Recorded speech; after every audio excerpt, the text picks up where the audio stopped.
uh, recently discovered entity of the autoimmune encephalitis, and he was having such kind of the symptoms when the patient present with insomnia or sleep-related issues. There are numerous other autoimmune encephalitis like NMDA receptor encephalitis, which can present with insomnia in the acute phase and hypersomnia in the later phase. Also, the AMPA receptor related encephalitis can present with insomnia or hypersomnia. LGI1 Casper we discussed.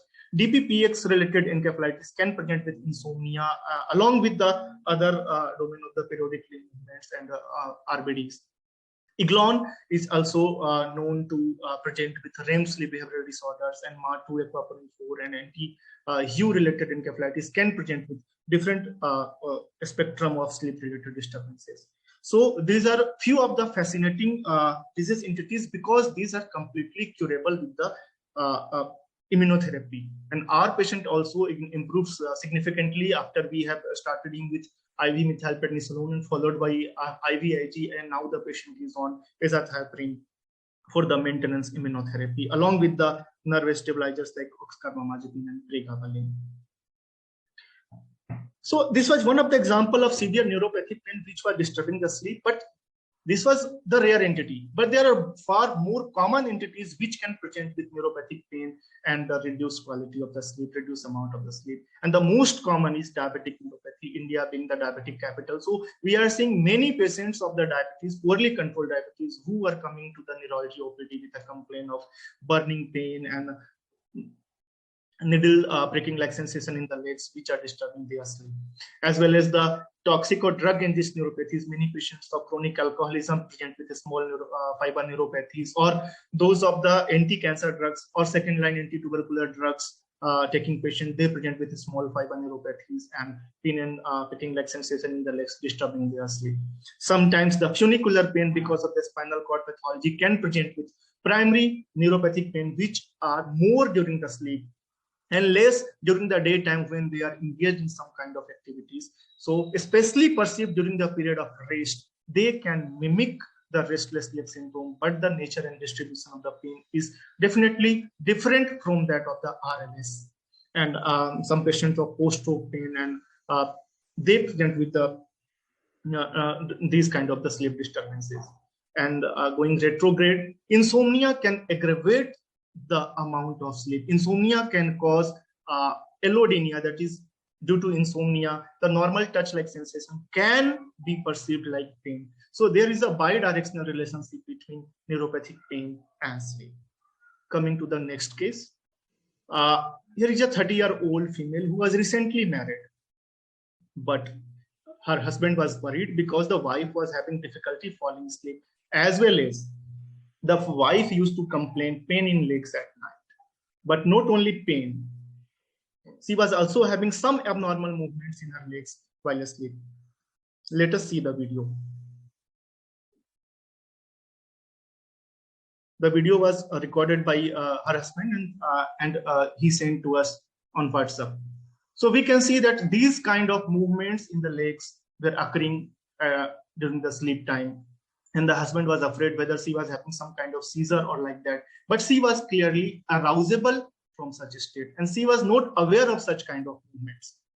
And she was also having difficulty falling asleep. So initially the husband was afraid what he was having some superstitious belief, or whether some bad spirit has occupied her soul or like that. So these are clear-cut example of, or the garden variety example of periodic leg movement during the sleep, which was discussed theoretically in detail by the previous speaker, Dr. Nissan. So she was having a periodic leg movement disorder, and the PLMS is closely associated with RLS. In fact, most of the patients of RLS have PLMS, or to be more precise, PLMS is mostly associated with RLS, and 1/3 to 2/3% of RLS reported to have PLMS. The criteria of RLS has already been discussed in the previous talk. And what is the pathology? There is some dysfunction in the dopamine pathway, and not only in the CNS, but as well as in the PNS also, there is some dysregulation in the dopaminergic transmission. That's why and the etiology may be because of some genetic problems or idiopathic problems. But we should always rule out the secondary causes of RLS, be it iron deficiency or in the renal dysfunction, the person having uremic neuropathy or some autoimmune conditions like multiple sclerosis or Guillain-Barré syndrome may have the symptoms suggestive of RLS, and the treatments can be started accordingly by the dopaminergic agonist drugs like ropinirole or pramipexole or pregabalin or gabapentin. Many patients of migraine also have comorbid condition of RLS. In my study, 30 to 40% of migraine patients accepted that they are having difficulty falling asleep because of the pain in the legs, and they were concomitantly given treatment of RLS. One more interesting thing should be kept in mind, because the most commonly used medication for migraine is amitriptyline or beta blocker. But amitriptyline has been reported to worsen the symptom of RLS. So many times when we prescribe the medication for migraine and we forget to ask whether they are having symptoms of RLS or not. So they come in the follow-up with the complaint that Dr. Saab, sir दर्द तो ठीक हो गया लेकिन पैरों में बेचैनी बढ़ गई या मुझे नींद नहीं आ रही है. We generally increase the dose of amitriptyline to increase the sedating effect, but that again worsens the restless leg syndrome and the vicious cycle goes on. So in that condition, we need to be aware of the condition of the RLS, and we need to switch or decrease the dose of amitriptyline and increase the other medication, and we may add pregabalin or gabapentin in such patients to improve the quality of sleep. Now again, this is another case, 60-year-old male. He was not annoyed of his symptoms, but his family members were annoyed because he used to talk during the sleep. And the family members were annoyed that maybe he got infected or infested by some bad spirits. Here is the video which was recorded by their family members. Then he used to talk strange when he used to be in the deep stage of the sleep, as well as he used to move his limbs. And sometimes he used to hit, or sometimes he used to try to have violent movements so strong that may injure the bed partner. So and this was very disturbing for the family members as well. So this one is an example of REM sleep behavioral disorder. What happens normally during the REM sleep is that the cortex gets stimulated, but the brain stem is switched off so that the hyperactive cortex is not able to stimulate the spinal cord and the muscles and the nerves. But by somehow, if there is loss of this inhibition in the brainstem with the activation of the cortex during the REM sleep, the lower cranial nerves as well as the spinal cord and the limbs are also getting activated, so that the person starts talking during the sleep, whatever he is dreaming, or he may sometimes start acting out his own dreams, which may appear violent, which may injure the bed partner. The RBD is commonly idiopathic. This may be because of some autoimmune conditions like autoimmune encephalitis, which we have discussed in the previous slide, or this may be because of some of the demyelinating conditions like neuromyelitis optica or mood disorders, which are prone to have hypothalamic involvement or brainstem involvement, and they can have these kind of presentation.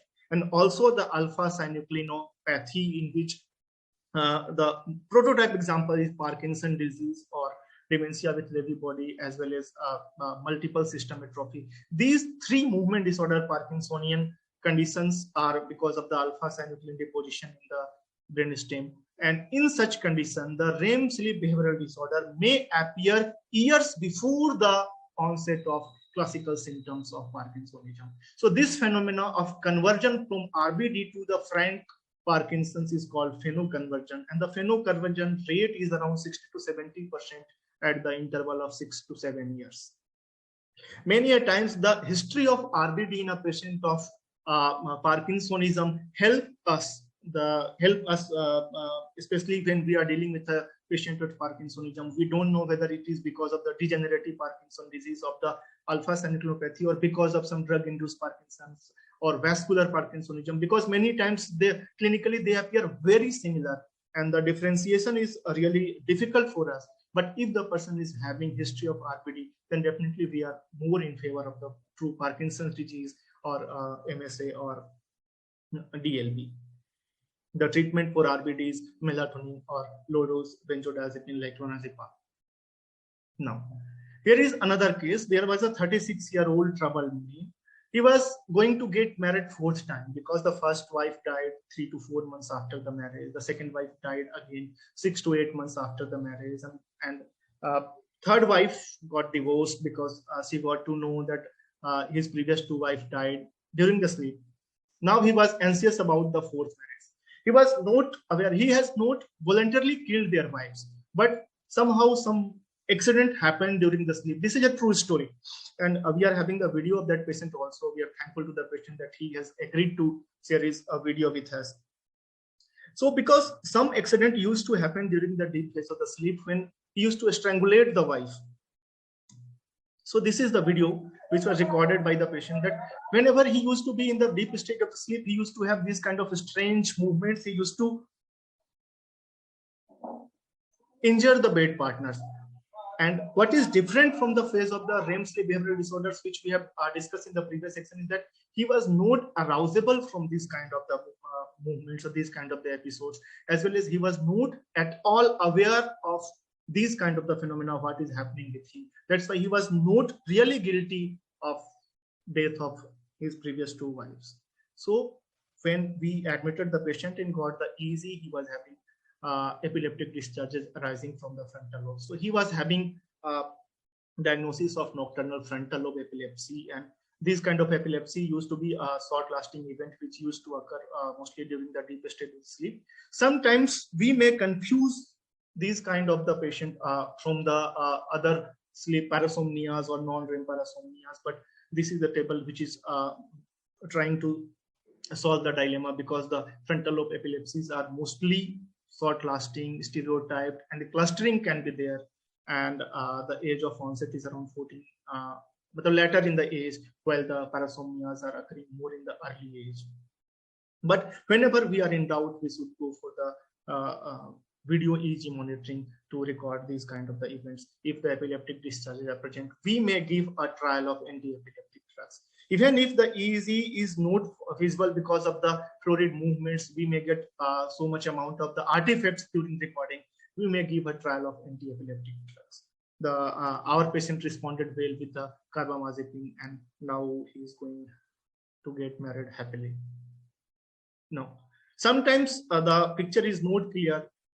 These kind of patient may present to us. This video was sent to us by the mother of the child who used to get afraid during the sleep and but he used to be conscious. He used to respond to the commands. So this is a classical example of parasomnias. But in this patient, the patient is not at all aware, and he's having those kind of the eye movement. You can see at the eye, he's having versive movement of the eyes along with the tonic posturing of the lips and the neck movement towards the one side. This is clear-cut example of frontal lobe epilepsy. But the frontal lobe epilepsy may not be clear-cut all the times. In that condition, we need to give anti-epileptic drug trials or the video EEG monitoring.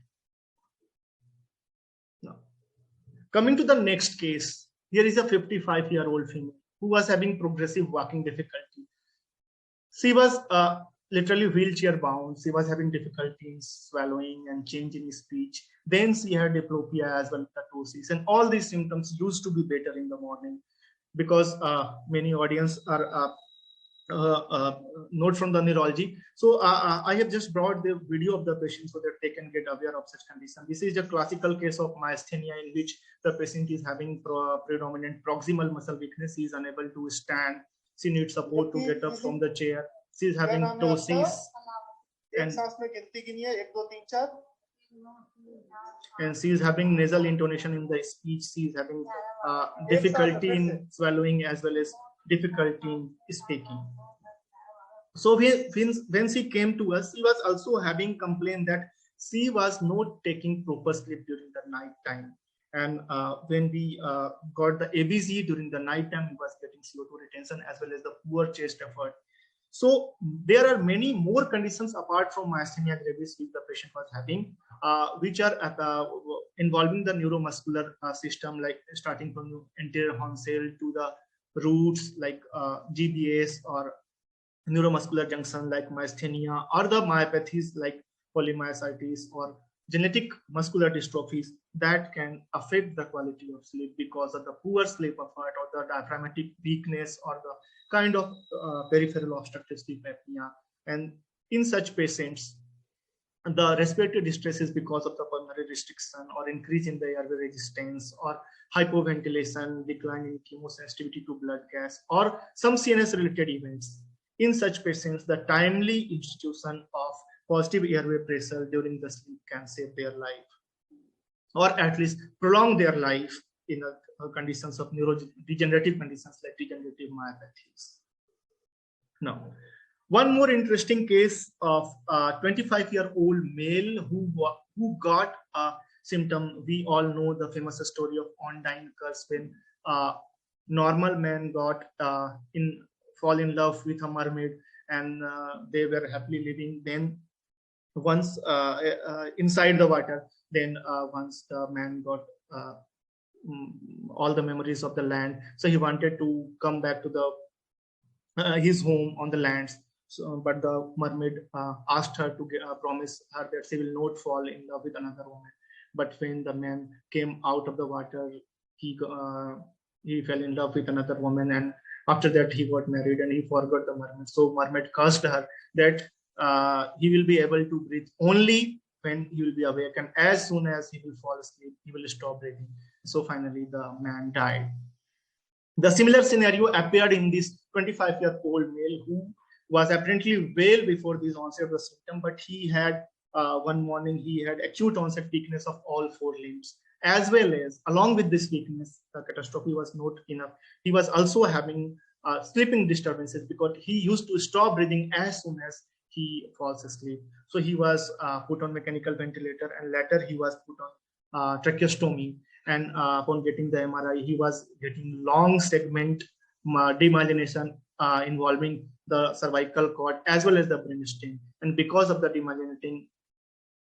demyelinating pathology of the brainstem, there was involvement of the respiratory centers in the medulla, and that's why he was unable to maintain his breath while falling asleep. So he was given long-term respiratory support, and somehow his symptoms persisted for 3 to 6 months, and then only he was able to get extubated. So these were few of the interesting cases which we neurologists commonly deal. These were some common examples. And apart from that, the sleep and neurology, the relations mostly intervened. How can we forget the residents who were working days and nights during the phase of pandemic, and those because of the tightly packed these PPEs leading to sleepless nights and all this hard work. So these kind of insomnia commonly occur during the residency phase. So neurology, not only neurology, but all the medicos are commonly having these kind of sleep problems. So this presentation is dedicated to all those medicos who are consuming or who are investing their sleeps for the care of the patients. Thank you. Thanks a lot, Dr. Govind Madhav. Thanks for joining all together from Ranchi. It was really a very good presentation, a nice presentation get live through the the video recorded by you or your residents. So it was really a very nice presentation. The case study you discussed is is very live related to neuropathic pain and sleep, and the recorded the video of the old patient complaint and the woman video of this RLS and periodic leg syndrome. So it's eye-opening for our all the budding practitioners who are going to treat the patients related to neurological issues or sleep related issues. It was really a very nice presentation from your side. There is a question, I think, sir, how as you being Sir, how as you being a neurologist maintain a good sound sleep? There is a direct question to you. Yes. This is really difficult. We often teach the patient to maintain a sound sleep, but we being a doctor somehow don't imply these rules to us. So this is a common problem to all the doctors. Yes. So the doctor should given the proper rest, and their shift hours should be also, so that they can treat the patients, and they themselves should be healthy. Then they would be treat the patient and let them healthy and all. So any other questions from audience? Any participant? You just post the question on the chat.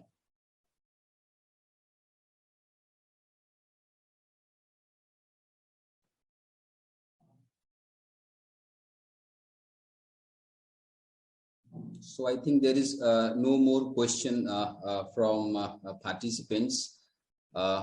So thanks again, Dr. Madhav, to joining us and sharing your views, your videos, your case presentation and all. It was really a very nice presentation. Now we are ending the session today. And tomorrow we would have, we'll start by 1:30, 1:30 p.m. And we would have, very senior expert speakers, those who are coming. Today's, today's session is also very enriching, very, we are getting good knowledge from the eminent speakers, all from neurophysiology, physiology, psychiatry and neurology. So we have very good speakers, and we have got good topics: COVID and sleep and immunity, COVID and sleep, and child and sleeping disorder, neurology and sleep disorder, and the case presentation and all. So this was really a very nice session today. We have very power-packed sessions. Again, tomorrow we will have very good sessions. Dr. Ravi Gupta, he would be joining from AIMS Rishikesh. He is heading the sleep division. Then we have Dr. Sanjay Manchanda. He would be throwing light. He is a pulmonologist actually, and he is a pioneer in sleep medicine. He is doing he brought sleep medicine in India. He has started a separate sleep center in Sarangaram Hospital. Then we are fortunate. We are getting one neurologist.